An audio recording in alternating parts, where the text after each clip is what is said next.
Ooh, barracuda. Hey everybody, welcome back. Okay, so if you're a hunter, a fisher, a hiker, just an avid outdoorsman, this is probably an episode you're gonna wanna watch. So the big beautiful bill has been moving through Congress. A new provision has hit that they want to sell off a ton, I think 250 million acres of public land. And a lot of that is going to be in areas that have the best fishing, the best hunting, the best hiking, just beautiful scenery. So let's have a look at what people are saying and what they're exactly trying to push through with this bill. Online right now, here in the Pacific Northwest, there is a lot of talk about lakes, waterfalls, even parts of Mount Rainier National Park for sale. But are these public lands really at risk? I'm a journalist. I wanted to verify it, so I got the official list from Senator Patty Murray. And as it turns out, this place right here, the middle fork of the Snoqualmie River, could be put up for sale under the big beautiful bill. Now, let's take a look at the rest of the list. All right, so this map right here just has a handful of them. These are spots I thought you guys would all be familiar with. Artist Point up at Mount Baker, forests outside of Lake Cushman, the lakes right by Mount Pilchuck and the peak itself, Washington Pass that crosses over into the Methau Valley. Even ski resorts, Crystal, Alpental, Snoqualmie, Mount Baker. It's important to note that most of these places are gateways to the national parks, not the national parks themselves. Now, as promised, here is the full list from Senator Murray's office. Check it out and let me know what you think. All right. As you can see, it's like property that's right next to rivers and things like that. And you have to wonder, what exactly these are going to be used for. And that's the worry, because there's nothing in the bill that says what exactly the purpose of the land would be used for or any limitations. People are worried that they're just going to be used for high-end luxury homes, vacation getaways, golf courses, things like that, and privatize the area. Because this is one of the big problems. If you're actually from one of these places, let's take Wyoming. For instance, if you want to fish the Green River, the fact is the Green River, in the most picturesque parts of it in northwest Wyoming, mostly it's all private land and you can't actually access it. So that's the big issue, is public access. So when they sell off the borderlands of a lot of these parks, what happens is that buyers come in, they buy that land and they cut off all public access, which essentially makes that land theirs because they're the only ones who control access to it. I know there's been some cases in Wyoming over the past couple of years of billionaires going in and doing this. If you have the money, it's a solid strategy to get much more land than you're actually allowed to buy. And it's tricky. So let's have a look. So this is an article from Economic Times.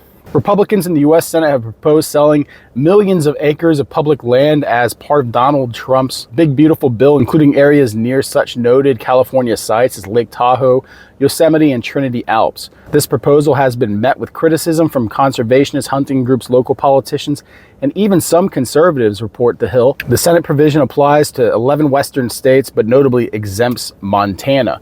Interesting, Kristi Noem. The proposal means putting federal lands in the hands of private groups or local or state governments while spurring economic development and boosting government revenue. According to a report in The Hill, Utah Republican Senator Mike Lee, who chairs the Energy and Natural Resources Committee, included the provision of sale of federal land in the draft provision of Trump's big beautiful bill. Last week, the Senate Energy and Natural Resources Committee introduced a version of the tax and spending bill that includes a provision for what would become the largest sale of national public land in modern history. The move is intended to raise revenue and help tackle the ongoing housing crisis.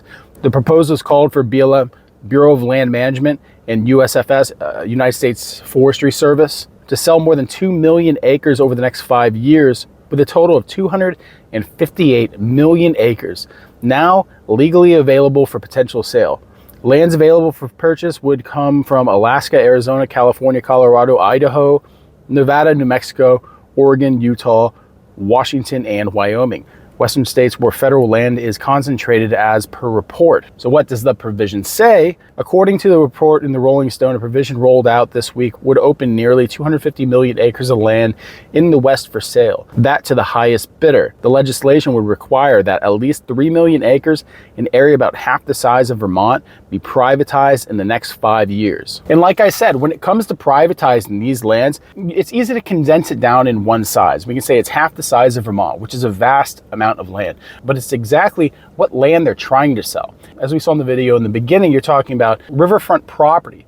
properties that control public access to land, properties that interfere with the migration patterns of a lot of different animals.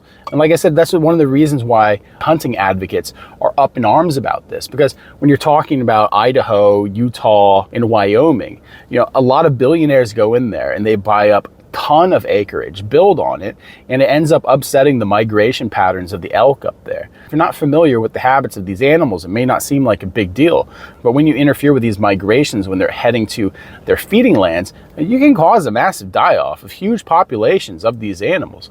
It is a big deal. It really is. Lee's committee touts this mandatory disposal of federal lands as a way to fulfill President Trump's agenda by unlocking federal land to increase the supply of housing, while generating at least $5 billion. Speaking to fellow conspiratorial loon Glenn Beck, okay, that's a little pointed. Lee defended the initiative as a common sense solution to a natural problem. Like I said, you're talking about housing crisis. That's how you know this is kind of BS, because this riverfront property isn't exactly going to be apartment blocks going up. We know exactly what it's going to be.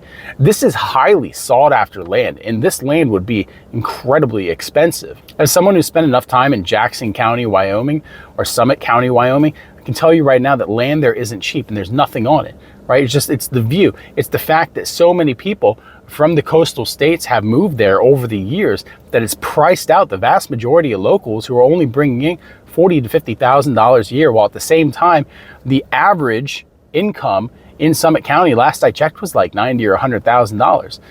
It's crazy. You try to go to Jackson and get a studio apartment, nobody there can afford it because nobody's from there anymore. They've become enclaves of the elite, meant only for the elite. If you're one of the poor and you're trying to come in and visit, your presence is just tolerated until you can leave. That's exactly what this would become. There'd just be a lot more Jacksons, a lot more Aspens, places that aren't for normal people who are desperately in need of housing right now. And again, that's not even mentioning the impact on the environment that this would have. Defending the plan as a way to boost domestic energy production, create new revenue streams, and increase housing, the Republican said in a video released by his office that the sales would not include national parks, national monuments, or national wilderness. They would instead target isolated parcels that could be used for housing or infrastructure. We know exactly what you're trying to sell off, the best land with the best views. Well, we want to have land so we can have housing built. We have so much land and we want to put it to use, so we're going to have land release. And on that land, we're going to build housing. The Senate Energy and Natural Resources Committee, in its fact sheet on legislation, in the West, this means that the federal government is depriving our communities of needed land for housing and inhibiting growth. President Trump recognized the connection between federal land ownership and the housing crisis, which is why he pledged to open up portions of land for large-scale housing construction. But again, that's the thing when you're talking about these targeted areas. These are small towns, right? If you're going to put a lot of housing in there, number one, are we going to say that we're going to be getting into subsidized housing again? Because I'm pretty sure that the Big Beautiful Bill actually does away with a large amount of funding for rental assistance. So like I said, we know exactly who's going to be buying up, these key, pristine, beautiful properties, these big, beautiful properties, if you will. And again, even if they did do the large scale housing construction and they started bringing a lot of people into these communities, if you're talking about a town that has 1,200 to 1,500 people and it's surrounded by natural land, you bring a bunch of people in there, what jobs do you think these people are going to have? Like I said, this is something that's for rich people, because if you take 100 people and you put them in a town of 1,500, there's not going to be any jobs for those people to actually pay the rents of the places that you're putting them into. So you'd actually be putting people in a much worse position than they're already in now. It added, this proposal allows a fraction of 1% of federal land to be used to build houses. In doing so, it will create thousands of jobs, allow millions of Americans to realize the American dream, and reduce the deficit and fund our public lands. Earlier this year, Trump signed an executive order that appeared to indicate that selling off the public land could provide the federal government with vital funding. The White House stated that the order to establish a sovereign wealth fund would help maximize the stewardship of our national wealth. The federal government directly holds $5.7 trillion in assets, indirectly including through natural resource reserves. The federal government holds a far larger sum of asset value. And of course, this proposal has sparked much outrage. Environmental organizations have raised serious concerns with 113 groups, including the Sierra Club in scenic Utah, signing an open letter to Senate leaders warning that a proposed provision lacks meaningful restrictions and could allow public lands to be converted into golf courses, luxury resorts, strip malls, and private vacation homes. That's exactly what it's going to be used for. The Wilderness Society strongly opposed the measure, calling it the largest single sale of national public land in modern history and arguing that it trades away everyday Americans' access to outdoor recreation for short-term financial gain. While the provision claims to promote housing, critics say it includes no guarantees that land will actually be used for that purpose. Senator Ron Wyden, a Democrat from Oregon, has called the proposal insane and a non-starter, adding, "Hell no. Democrats are calling on citizens to fight for their treasured public spaces." Senator Martin Heinrich, a Democrat from New Mexico, is the ranking Democrat on the Senate committee that Lee chairs. "Our public lands hold our shared identity. They are where we gather, fish, hunt, and hike," he writes. "We can't let Republicans take them from us." However, President Trump has been clear that he supports the sale of the federal land. The federal government owns around 640 million acres of public land, which accounts for nearly a third of all land in the United States. That land is managed by multiple agencies, including the Bureau of Land Management, BLM, National Park Service, NPS, and U.S. Forest Service, USFS. Public lands have a wide range of uses, not just as national parks, but also as conservation sites and wildlife habitat. The committee's proposals on the sale of federal land are still subject to debate and potential amendment as the Senate deliberates over Trump's tax bill ahead of the self-imposed deadline of July 4th. Yeah, it's a really crazy provision to this tax bill, and it is an immense amount of land. And like I said, you know, we think of the land that's going to be sold because it's they're targeted parcels, and there's nothing in there saying what the land can be used for, just housing. But housing is a very broad term, and we know that it's just going to be for vacation homes or for just consolidating land by wealthy people that are already in the area so they can essentially cut out all public access. Like I said, if you're not from rural areas, you may not know that that's how this works, but that is how this works. You know, if you're going to a park, right, and you're taking a road into the park, you know, there's a good chance that the land on both sides of that road are privately owned, but you still have a way of accessing the park. Now, what if there was no way for you to actually enter that park without going across private land? Well, that would make it illegal for you to go into that park because you'd be trespassing. So the people who own all the property around that park would in fact own that park that is maintained by the government. So, like I said, it's a real Weasley thing that's happening, and I think whether you're on the left or right on this one, I think this is something that it should be absolutely thrown out. Take a hatchet to this thing and get rid of it, because this is terrible. On top of all the problems that I have with a big, beautiful bill, this has to be one of the worst as a nature guy, as a fisherman, as a hunter. This is something that I take great umbrage with, and especially because I know, like I said, it's going to break the idea of public access to these natural resources. But I don't know. Tell me what you think. Put it in the comment section. This is kind of crazy, this entire bill, but some people love it because of you know, some of the tax breaks, and a lot of people hate it.